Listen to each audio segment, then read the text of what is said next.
Welcome all. Today we discuss about the chapter called as female reproductive system.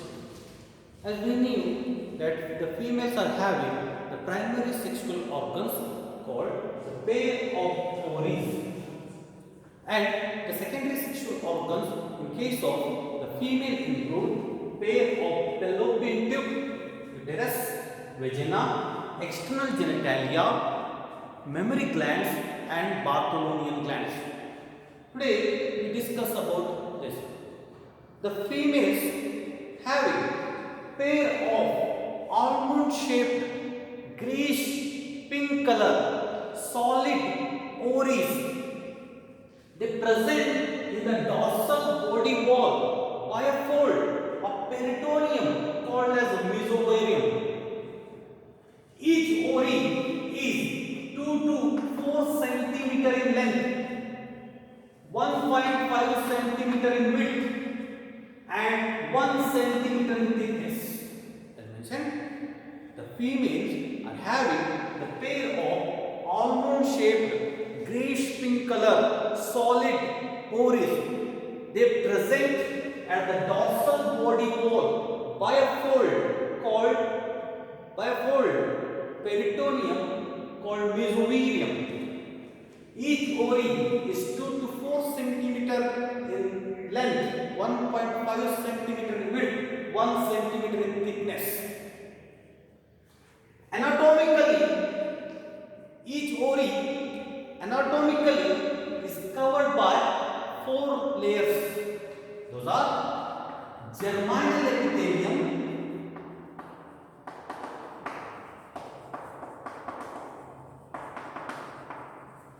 tunica albuginea,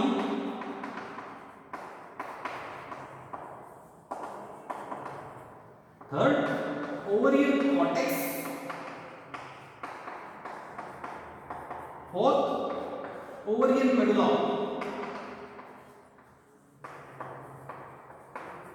Anatomically, each ovary having or surrounded by 4 layers: germinal epithelium, tunica albuginea, ovarian cortex, and ovarian medulla. Germinal epithelium is the outermost covering of the ovary, which is made up of simple squamous and cuboidal epithelium. The tunica albuginea, I already mentioned, in case of testis, the tunica albuginea is the actual covering, but here the tunica albuginea is the thinnest covering present below the germinal epithelium, which provide grayish color to the ovary. Third, the ovarian cortex. The ovarian cortex is next to the tunica albuginea. It is having the dense connective tissue. Along with it consists of the fibroblast, reticular fibers, and numerous ovarian follicles or oval-shaped bodies. The fourth or innermost layer of the ovary is called as ovarian medulla. It is having a dense connective tissue and a network of blood vessels, elastin fibers, smooth muscles, and fluid nerves. So I repeat, each ovary is surrounded by 4 layers called germinal epithelium, tunica albuginea, ovarian cortex, ovarian medulla. The ovarian cortex and ovarian medulla together called as ovarian stroma. The germinal epithelium is the outermost covering of the ovary, which is made up of simple squamous and cuboidal epithelium. Tunica albuginea is thinnest covering present below the germinal epithelium, which provide grayish color to the ovary. Third, ovarian cortex is made up of connective tissue sheath, and it also having the cells of fibroblast, reticular fibers, and numerous oval-shaped bodies, which are called ovarian follicles. Ovarian medulla is the innermost covering or innermost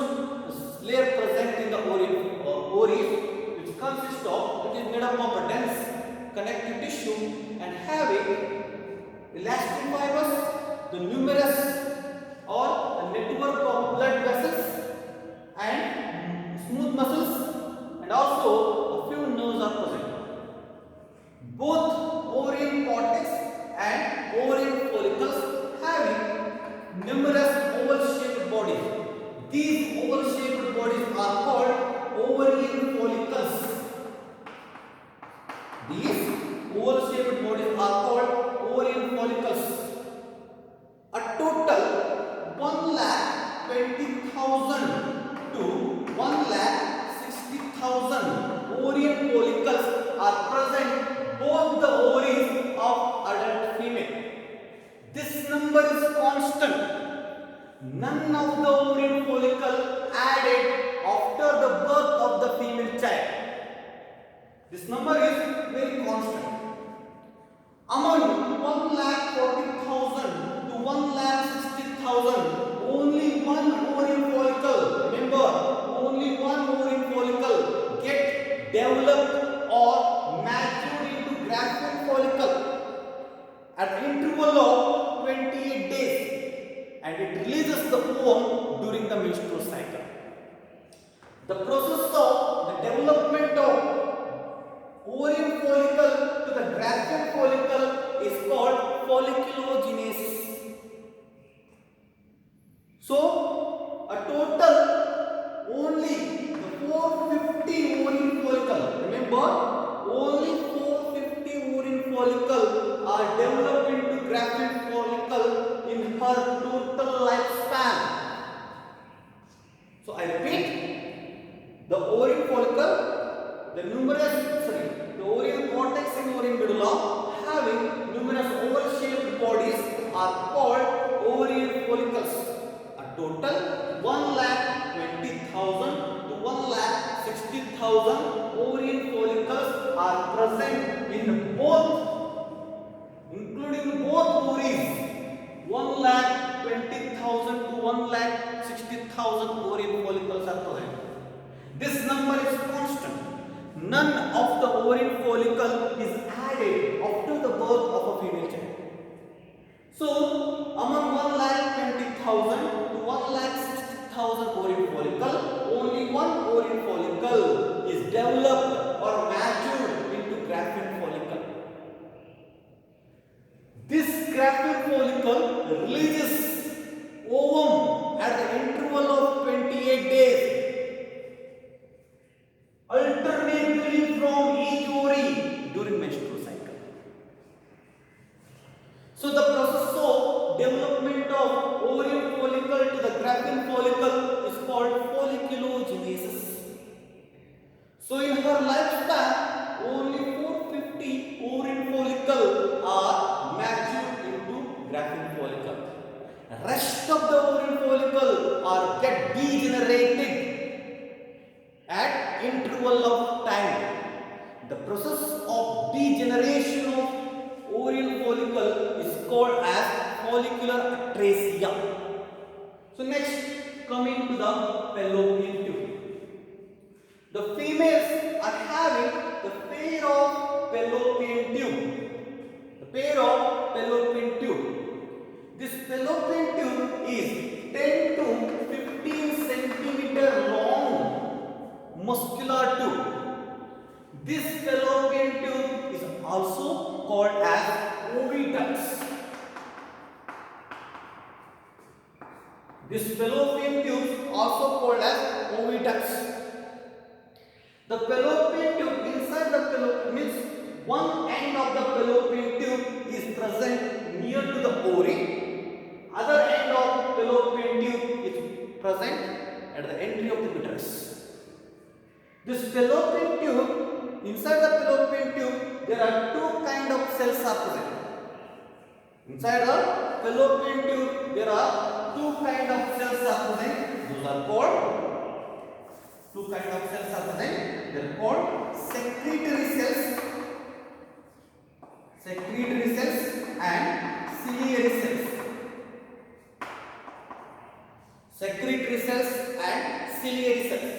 The secretory cells secrete the nutrition or protective things that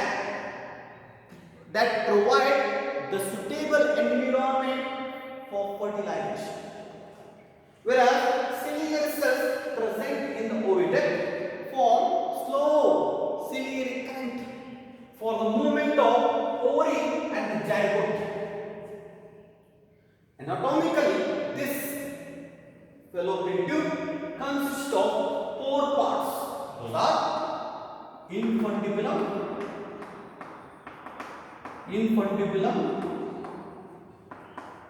ampulla,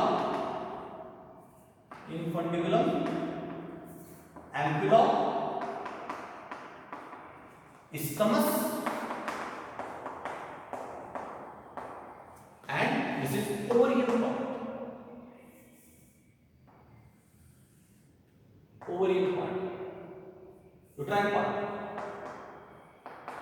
Uterine part. Morphologically, this oviduct or fallopian tube consists of four parts. Those are infundibulum, ampulla, isthmus, and uterine.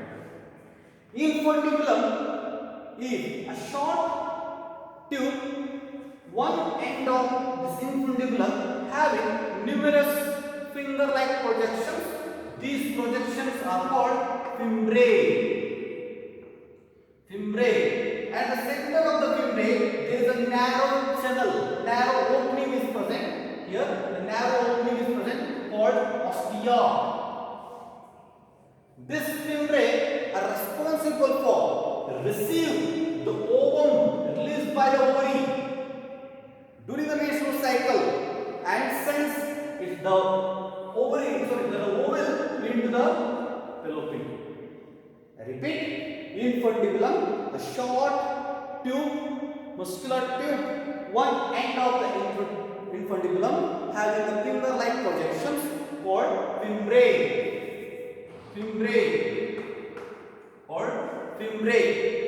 At the center of the fimbriae, a narrow opening is present called ostia.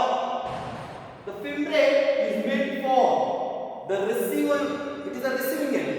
It receives the ovum released by the ovary during the menstrual cycle and sends inside the fallopian tube. Ampulla, a short, broad, curved part. Part of the fallopian tube or oviduct, and it is the site of fertilization. Isthmus, the strong, muscular, straight tube. It is having two types of cells. Those are secretory cells and ciliary cells, helpful for the movement of the zygote towards the uterus. And uterine part is the entry of the fallopian tube into the uterus. This is uterus. Next, coming to the uterus, or is also called as womb. Uterus, or is also called as womb. Uterus is the inverted pear-shaped structure present in the reproductive tract of female. It is meant for both anchorment and nourishment of developing fetus. It is inverted pear-shaped structure, distinguishable structure, where it is meant for anchorment and nourishment of developing fetus. The wall of uterus is thick and muscular. It consists of three layers. Those are inner. It consists of three layers. The uterus has three layers. Those are inner glandular endometrium,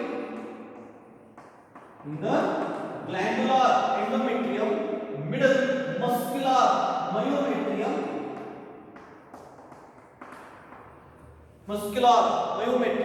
and outer fibrous perimetrium.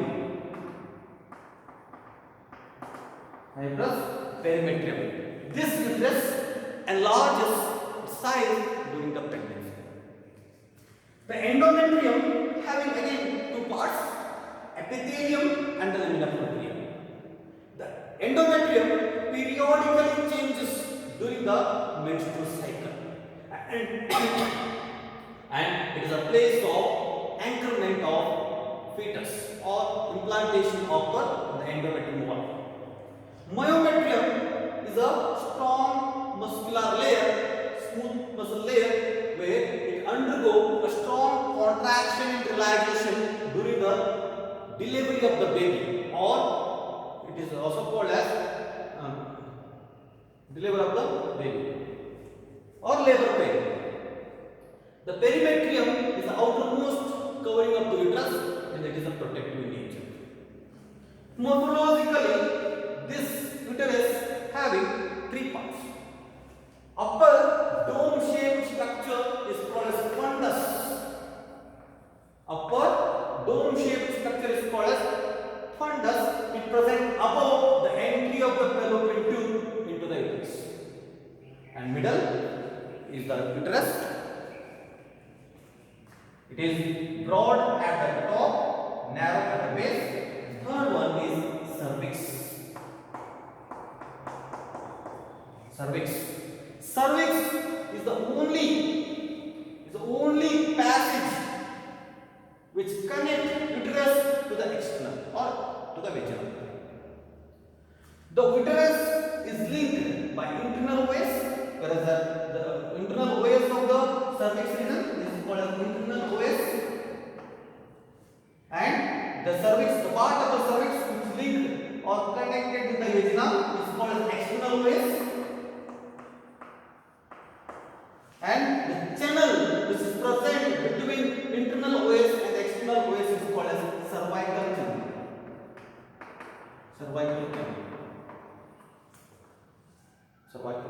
Next part is the vagina. Is the 10 centimeter long muscular tube, and it is the part of female copulating organ, and it is also a passage of delivery, the passage of birth canal, passage of the endometrial flow. The opening of the vagina is called as vaginal orifice. This vaginal orifice is partially covered or covered by a membrane called as hymen.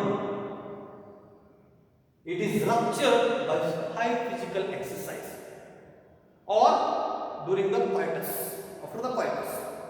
So it shouldn't be considered as an indication of virgin. So this ends the female reproductive system.